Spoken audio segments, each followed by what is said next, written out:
যেই সময়টা বলতে নেই কাউকে, সেই সময়টা লুকিয়েছি। তাই জন্য কেউ কিছু মনে করো না।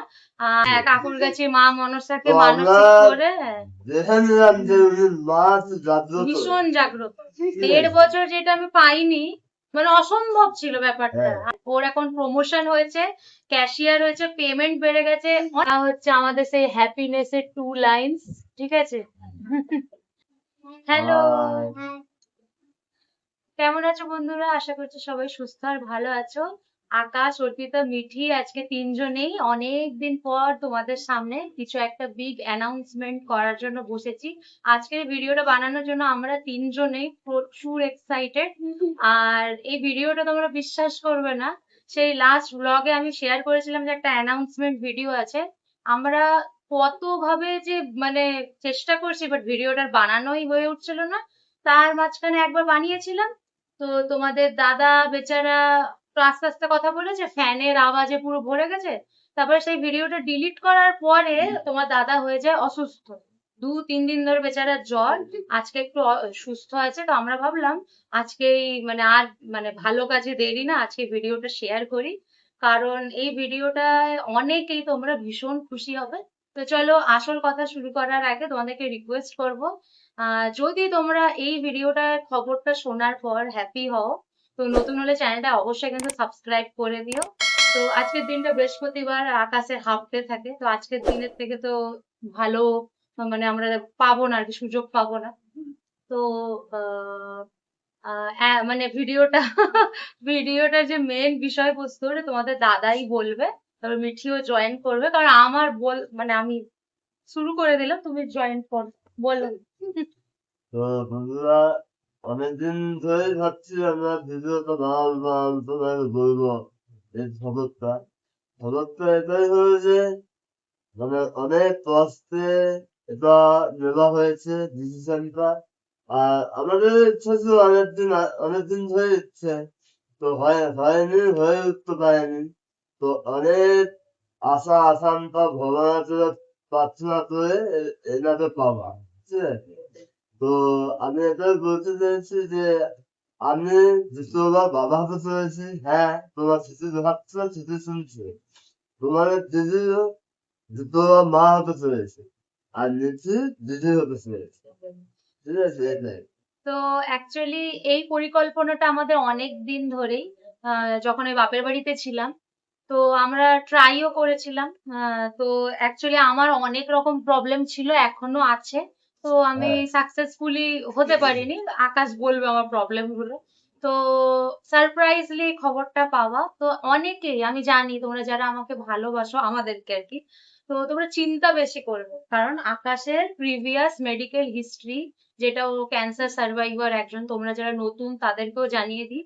কিন্তু আকাশের যে হিস্ট্রিটা, এটা আমরা সমস্ত কিছু ডাক্তারের সাথে আলোচনা করে এই ডিসিশনটা নেওয়া। আর আকাশ আপাতত 4 বছর সুস্থ আছে, একদম ক্যান্সার ফ্রি, ভালোভাবে আছে। আর থাইরয়েড, এটা তো ঘরে ঘরে মহিলা পুরুষ সবারই থাকে, এটা কোনো বড় কথা না। ও আপাতত থাইরয়েড ওর, বাকিও এছাড়া ও আমার থেকে অনেক বেশি ফিট।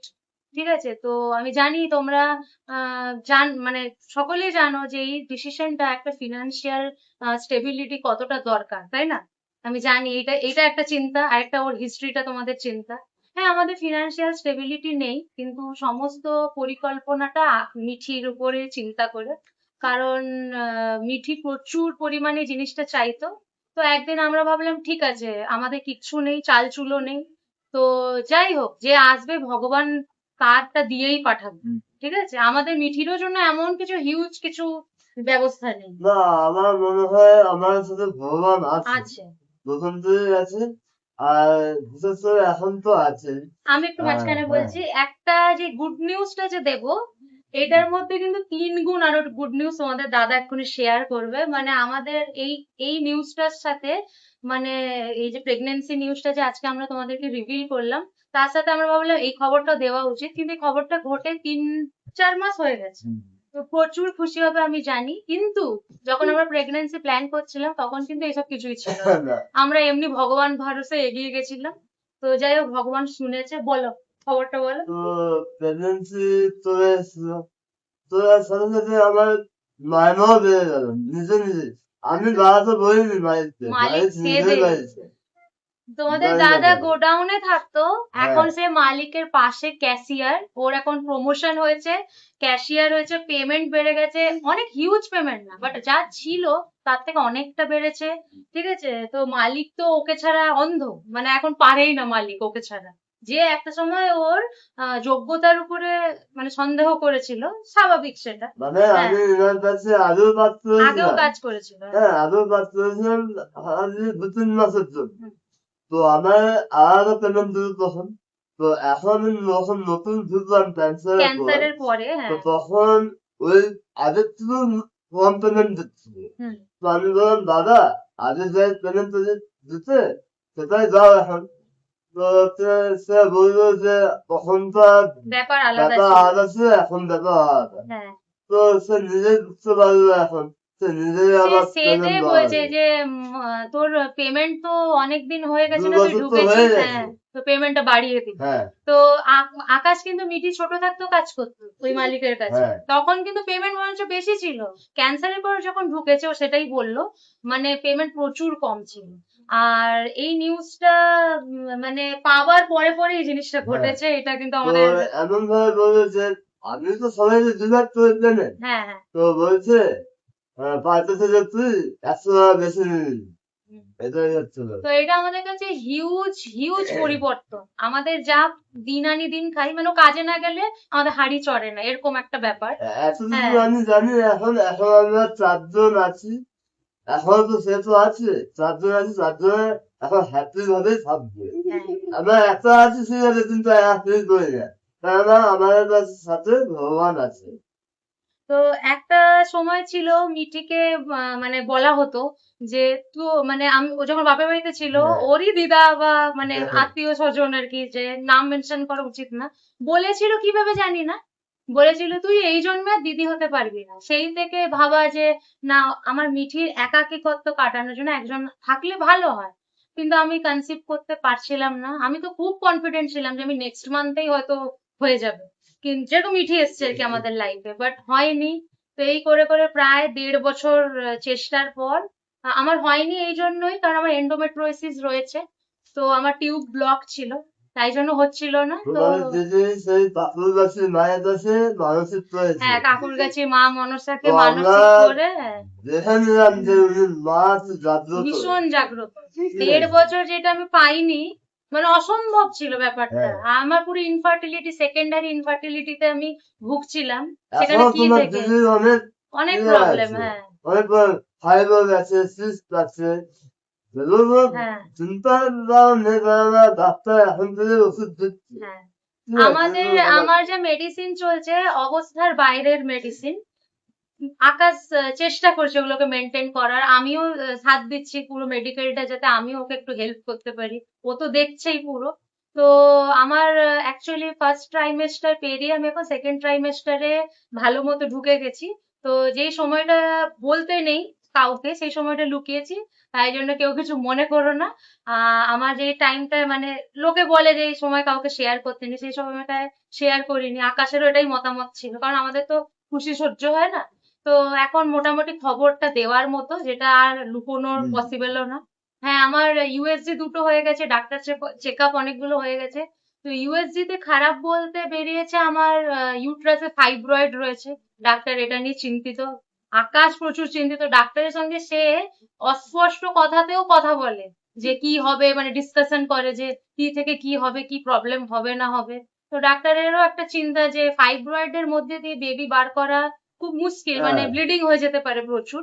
তো আর হ্যাঁ, তখন ফাইবারটা কিচ্ছু বলবে না। তোমাদের দাদার একটা ইচ্ছে ছিল সিজারের সময় আমার সব সমস্যা মিটে যাক। ও হবে এটা না। জিজ্ঞাসাও করেছিল ডাক্তারকে, ডাক্তার বলছে ফাইব্রয়েডটা করা যাবে না, শুধু একটাই হবে, এন্ডোমেট্রোসিস। এন্ডোমেট্রিয়াসিস হয়ে হ্যাঁ, যাবে। আর ওভারিতে একটা সিস্ট আছে, সেটাও যদি ততদিনে হয়। হ্যাঁ, আকাশের তো প্রচুর মনের জোর। ও বলে আমার নাকি প্রেগনেন্সি বাড়ছে বলে ফাইব্রয়েডেরও নাকি সাইজটা বাড়ছে। ও আমাকে এইভাবে সান্ত্বনা দেয়।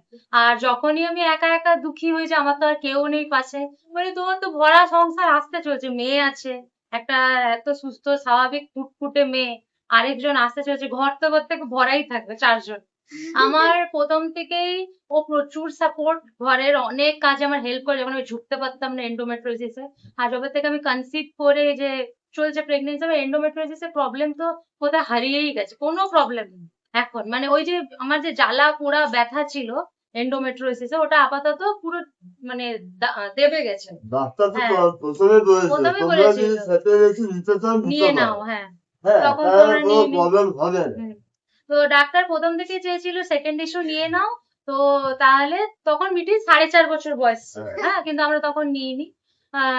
আমরা বলেছিলাম যে আমরা নেব না, তো তখন ডাক্তার বলেছিল এটার একটাই রাস্তা আছে ব্যথা কমানোর, এখনই অপারেশন করতে হবে না, পিরিয়ড বন্ধ রাখো। তো সেই সূত্রেই আমার 8 মাস পিরিয়ড বন্ধ রাখার ইনজেকশন আমি নিয়েছিলাম, কারণ এটা পিরিয়ড রানিং থাকলে প্রচুর কষ্ট। তো এখন আপাতত আমি কষ্ট থেকে রিমুভ। আর যেটা একটা ফর্মালিটি করার, সেটা আমি কিটটা নিয়ে বসেছি, এটা আমি ভিডিও শুরুতেই দেখাতাম। কিভাবে দেখাবো, এরকম, হ্যাঁ। হ্যাঁ, হ্যাঁ, আচ্ছা, তো দেখতেই পাচ্ছ অনেক ভিডিও লাস্টে দেখালাম। তো এটা হচ্ছে আমাদের সেই হ্যাপিনেস এর 2 লাইন্স, ঠিক আছে।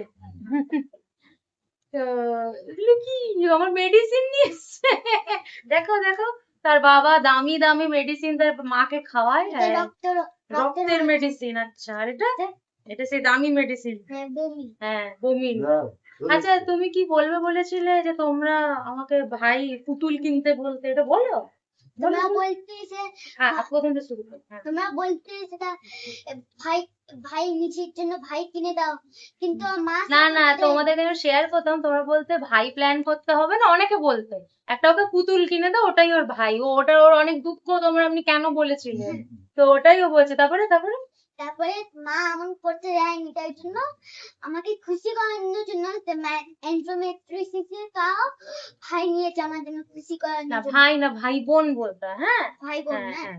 এখনো তো আমরা জানি না না কি আসবে কি না, যা হবার হয়েছে। যা হবার সেটা হয়ে গেছে। ঠিক আছে, সেই যে আসুক ভালোভাবে আসুক, তোমরা সুস্থভাবে আসুক, আশীর্বাদ করো আমাকে, ঠিক হ্যাঁ, আছে। আমাদের কাছে কোনো ইয়ে নেই, না কিচ্ছু নেই, ছেলে না মেয়ে, এখন আমি বলি হ্যাঁ, যে যে আসুক আসবে সুস্থ আসুক, সুস্থভাবে আসবে। শুধু মিডিয়া একটা সাথী আসবে এইটুকু। ও হ্যাঁ, আমাকে সবসময় বলে, আমি একটুখানি মানে বুঝতেই পারছি, সেটা পরে বলবো। তো ও আমাকে বোঝায় এইসব একদম চিন্তা ভাবনা আনবে না, ঠিক আছে, যে আসবে সুস্থ আসুক। একটা অসুস্থ মনের মনের মধ্যে এই যে জেন্ডার তোমরা তো পাওয়ার থেকে এখন তো সোশ্যাল মিডিয়া অনেক কিছু দেখতে পাবে, দেখতে পাও, হ্যাঁ, হ্যাঁ, 25 কোটি টাকা, 9 কোটি টাকা, 9 কোটি টাকা 16 কোটি টাকা, ইঞ্জেকশন দিলে সে হ্যাঁ, বাঁচবে, বাঁচবে। তো অমনি হয়েছে লাভ কি হবে লাভ? বলে। ও বলে তুমি মনের মধ্যে জেন্ডার তো পেয়ে যাবে, তার যদি রোগ থাকে তার থেকে অন্য মানে অপোজিট জেন্ডার হোক, বাট সুস্থ থাকো, ঠিক আছে। মিঠির একটা ভাই ভাইয়ের শখ, তো আমার মিঠির শখে আমারও ওটাই। তো যাই হোক, যে আসুক সুস্থ আসুক, বা মিঠি সবসময় বলে আমার বোন হলেও প্রবলেম নেই, ঠিক আছে। তো চলো ভিডিওটা এখানে শেষ করছি, কিছু বলবে? আমি এটাই বলি যে তোমরা আমাদের ভালোবাসো, ঠিক আছে, তো হ্যাপি হও, হ্যাঁ, আর যারা ভালোবাসো না তারা আনহ্যাপি হও, ভালোবাসো কারণ তো, আমাদের অনেক অভিশাপের হ্যাঁ, শিকারও হতে হয়েছে। তো আমি জানি অনেকে আনহ্যাপি হবে, সবার জন্যই খবরটা, ঠিক আছে, যারা হ্যাপি হবে তাদের জন্য, যারা আমাদেরকে সাজেশন দাও তাদের জন্য, আর যারা আমাদেরকে অভিশাপ দাও তাদের জন্য। ব্যাস, এখন আমাদেরকে এটা থেকে বিরত রাখো, বাজে বিশ্বাসের থেকে, ঠিক আছে। আমার আমার এ পাশে আছে না, সামলে নেবে। একটুখানি প্রথম প্রথম বুঝতে পারছিল না আমার প্রবলেম গুলো, যেমন আমি কনসিভ করেছিলাম, বাকি এখন তো খুবই খুবই মানে অ্যাকচুয়ালি মিঠির বেলায় আমি যেমনি ছিলাম তাতে পুরো ডিফারেন্ট, তো ওর মাথার বাইরে চলে গেছিল ব্যাপারগুলো। তো মানে পুরো অপোজিট, ও সবসময় বলে যে পুরো অপোজিট মিঠির বেলায়, মানে কি বলবো, মানে বুঝতেই পারিনি কখন কি প্রেগনেন্ট হলাম, কখন বেবি হয়ে গেল। মিঠি আমার খুব হ্যাপি চাইল্ড, জন্মের পরেও কি হয়েছে, জন্মের পরেও এটা সামনে রাখলে হবে, দেখা যাবে না। তো মিঠি আমাদের খুব হ্যাপি চাইল্ড, জন্মের পরেও জ্বালায়নি, পেটে থাকতে জ্বালায়নি, আমি তো ঘুরে বেড়াতাম গাড়িতে করে। বাট এখন একটু রেস্ট্রিকশন, অনেকগুলো প্রবলেম বেরিয়েছে, তো পরের ভিডিও গুলোতে সব শেয়ার করব যদি তোমরা দেখতে চাও। আর গুড উইশেস দিও আমাদের তিনজন যেন আমরা এভাবে খুশিতে থাকতে পারি, আরেকজনকে আনতে পারি।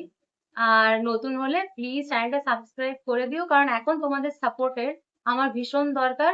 আর অনেকে আকাশের ফলো আপ নিয়ে জিজ্ঞেস করেছে, একটা দাদা, অনেকজন জিজ্ঞেস করো আমাকে, তো ওগুলো নিয়েও পরের ভিডিও আসতে চলেছে, আমি সমস্তটা শেয়ার করব। তো আচ্ছা, তুমি কতটা হ্যাপি বলে দাও তো, কতটা হ্যাপি 100% আমাদের মিঠি? কানতো জানো, আমাদের মিঠি, ভিডিওটা আমি শেষ করে দিয়েছিলাম, ও বালিশে শুয়ে একটা টাইম কানতো, ওর বাবা জানতো যে ওর একটা ভাই বোন, ও প্রচুর একা না, আমাদের এই ফ্যামিলি প্রবলেমের জন্য প্রচুর একা হয়ে গেছে, প্রচুর।